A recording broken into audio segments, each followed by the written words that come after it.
అక్కడికి మేము పాండు గారి మనుషులు అయ్యా అని చెప్పామండి. పాండా గాడిద గుడ్డ అని మా గంగాళాలతో సహా అన్ని రోడ్డు మీదకి ఇసేసాడండి. సామాన్లు బయట పడేస్తే పర్వాలేదండి, మమ్మల్ని రోడ్డు మీదకి తరివి తరివి కొట్టాడండి. రోడ్డు మీద పరిగెత్తి మా కాళ్ళు చూడండి ఎలా పుళ్ళు పడిపోయాయో. వాడి భార్య బిడ్డలు మన దగ్గరే ఉన్నారు కదా, వాడు దారికి రావాలంటే వాళ్ళనేసేయండిరా. ఇంకేంటన్నా వేసేది? వాడి ఫ్రెండ్ వచ్చి మా కాళ్ళు చేతులు ఎరగొట్టి వాడి పెళ్ళం బిడ్డలు తీసుకెళ్ళడం ఒకటే కదన్నా, వారం రోజుల్లోపు మనం అడ్డా ఎత్తేసి సిటీ ఖాళీ చేసి వెళ్ళకపోతే అడ్డంగా నరికేస్తున్నాడన్నా. ఎవడు? ఆ ఓనర్ గడా? కాదన్నా, వాడి పక్కింటాడు ధన్వి.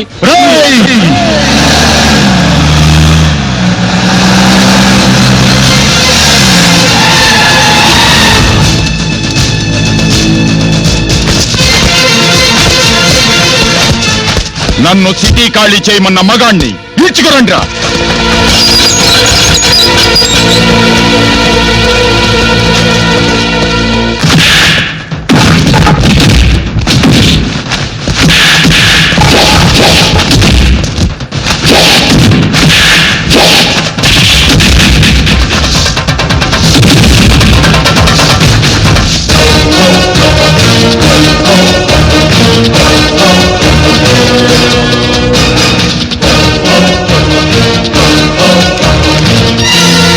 నా మగతనం ఏంటో చూసావుగా, ఏసేయండిరా.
లేరా. వద్దున్నా, కొట్టదన్నా, చచ్చిపోతానన్నా, వదిలే అన్నా. అయితే నువ్వెవడివో చెప్పు, వదిలిపెడతా. పాండునన్నా. మరి వీళ్ళంతా నిన్ను రౌడీ అంటున్నారు. లగేజీ మోసేవాడిని కూలీ అంటారు, వంట చేసేవాడిని కుక్ అంటారు. మరి నువ్వేం చేస్తావని రౌడీ అంటారా? అసలు నువ్వెక్కడ పుట్టావరా? తెలీదన్నా. అమ్మా నాన్నలెవర్రా? తెలీదన్నా. ఆహా, అలా అనవచ్చా? రావన్నా. ఎక్కడ పుట్టావో తెలియదు, ఎవరికి పుట్టావో తెలియదు, ఆలు కూడా రావు. కానీ మెడిసిన్ చదివిన డాక్టరు, న్యాయాన్ని రక్షించే లాయరు, చివరికి చట్టాన్ని కాపాడే పోలీసు కూడా నీ పేరు చెబితే ఎందుకురా భయపడతారు? రౌడీని కదన్నా, అందుకు భయపడతారు. అదే, ఆ రౌడీ అనే పట్టా మీకు ఏ యూనివర్సిటీ ఇచ్చిందిరా? అదేమన్నా గవర్నమెంట్ పోస్టా, ప్రైవేట్ పోస్టా?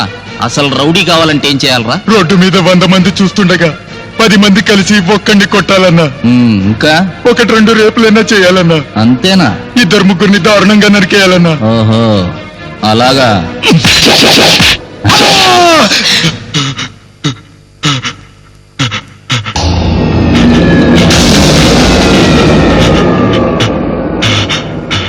అదేంట్రా పొడవకుండానే అంత కేక పెట్టావు?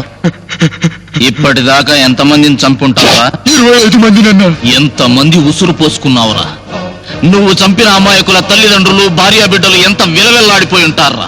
రేయ్, నీలాంటి వాణ్ణి వదిలిపెడితే ఎంతో మంది అనాథలైపోతారా. క్షమించన్నా, ఇక నుండి అన్ని మానుకుంటానన్నా. మానుకోవటం కాదురా, నువ్వు ఈ సిటీలోనే కనబడకూడదు. కనిపించనన్నా, పర్మనెంట్ గా సిటీ వదిలి వెళ్ళిపోతాను. నువ్వొక్కడివే వెళితే చాలదురా, నీలాంటి రౌడీలు ఈ సిటీలో ఇంకెంతమంది ఉన్నారు? 30 మంది ఉంటారన్నా. వాళ్ళందరి అడ్రస్ చూడదు.